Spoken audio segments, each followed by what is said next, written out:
यह डिक्टेशन आपको achievers classes की तरफ से दी जा रही है। आपकी डिक्टेशन अगले 3 सेकंड में शुरू होगी। 3, 2, 1 स्टार्ट। महोदय, आज इस समारोह में सम्मिलित होकर मुझे बड़ी प्रसन्नता हो रही है।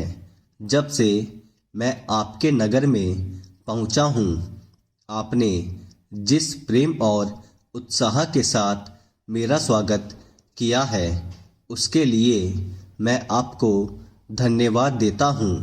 मैं जानता हूं कि यह स्वागत किसी व्यक्ति विशेष के लिए नहीं, बल्कि यह देश के प्रति आपके प्रेम का प्रमाण है। पैरा।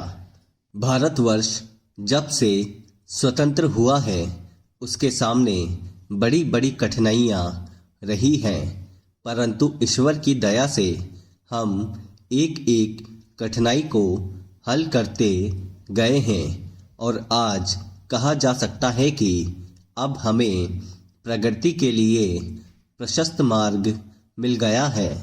यदि हम चाहें और देश के लिए आपस में मिलजुल कर साहस तथा उत्साह के साथ काम करें तो संसार में ऐसी कोई चीज नहीं जो इस देश के लिए दुर्लभ हो।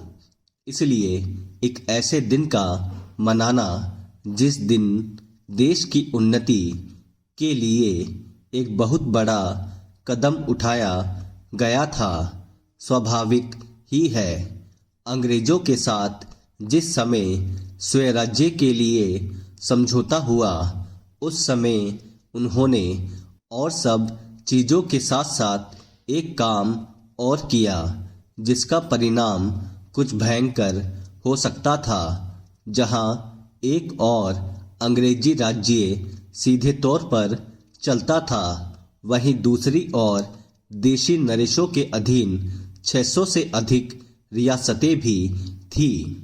ब्रिटिश सरकार ने जाते समय यह घोषणा कर दी कि ये सभी रियासतें अपने को उन सभी शर्तों और बंधनों से मुक्त समझे जो उन्होंने ब्रिटिश सरकार के साथ किए थे, और प्रत्येक का अधिकार है कि वह चाहे तो हिंदुस्तान के साथ अथवा पाकिस्तान के साथ मिल जाए या अपने को स्वतंत्र रखे। एक नीति के रूप में यह बात बिल्कुल ठीक थी, परंतु यदि हमारे देशी नरेशों के हृदय में भी वह देश प्रेम नहीं होता जो उन्होंने दिखलाया, तो संभव था कि एक भारतवर्ष के बदले आज भारतवर्ष के कई टुकड़े हुए होते। यह समस्या देश के एक भाग में अब तक तय नहीं हो पाई है और वह भाग कश्मीर का है। उसके लिए हम अभी भी चिंतित हैं। देसी नरेशों के देश प्रेम, उनकी दूरदर्शिता और समय को पहचान कर उसके अनुसार अपने को ढाल लेने की उनकी शक्ति के फलस्वरूप ही भारत के 2 टुकड़े हो जाने पर भी विशाल भारतवर्ष आज रह गया है। पैरा।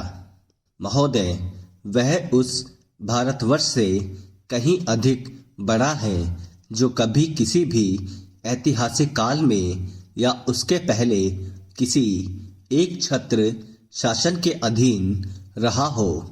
आप जानते हैं कि भारतवर्ष इतना बड़ा देश है, पर संसार के और बड़े बड़े देशों की सैनिक शक्ति के सामने उसकी शक्ति बहुत कम है।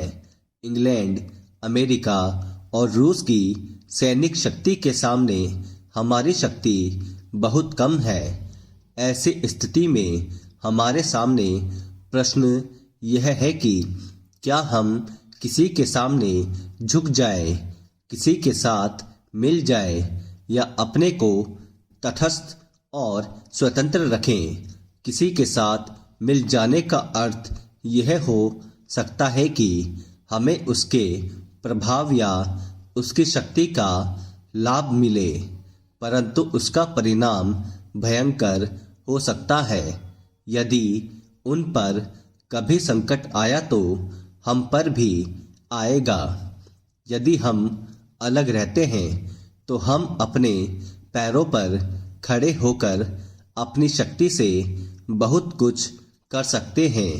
हमारे प्रधानमंत्री ने इस नीति को अपनाया है और यद्यपि आरंभ में हमारे अपने देश में ही बहुत से लोगों ने इसको नहीं समझा था, पसंद नहीं किया, परंतु आज हम देख रहे हैं कि उसका परिणाम क्या हो रहा है।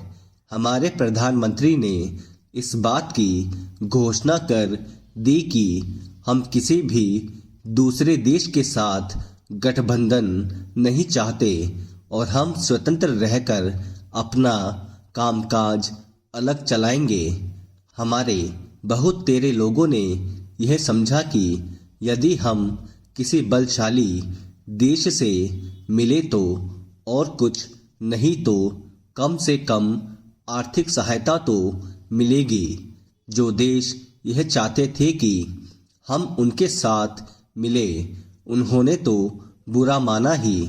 उन्होंने यह नहीं समझा कि हम अपने को अलग रख रहे हैं, न कि उनके विरोधियों के साथ मिल रहे हैं। जैसे जैसे समय बीतता गया, धीरे धीरे उन्होंने भी हमारी विदेशी नीति को समझा। आज संसार के लोग मानने लग गए हैं कि भारतवर्ष अपने दृष्टिकोण पर स्थित है। पैरा इतना ही नहीं बल्कि एक नए देश को जिसे स्वतंत्र हुए अभी 55 वर्ष ही हुए हैं, जो स्थान मिल सकता है उससे कहीं ऊंचा स्थान हमको मिल गया है और हमारा उत्तरदायित्व भी बढ़ गया है। मैं मानता हूं कि इसी प्रकार यदि हम महात्मा गांधी के दूसरे सिद्धांतों को भी अपनाएं और उसके अनुसार आचरण करें तो इसका संसार पर बहुत प्रभाव पड़ेगा। स्टॉप। दोस्तों, अगर आप चैनल पर नए हैं तो चैनल को सब्सक्राइब करना ना भूलें और बेल आइकन पर क्लिक करें।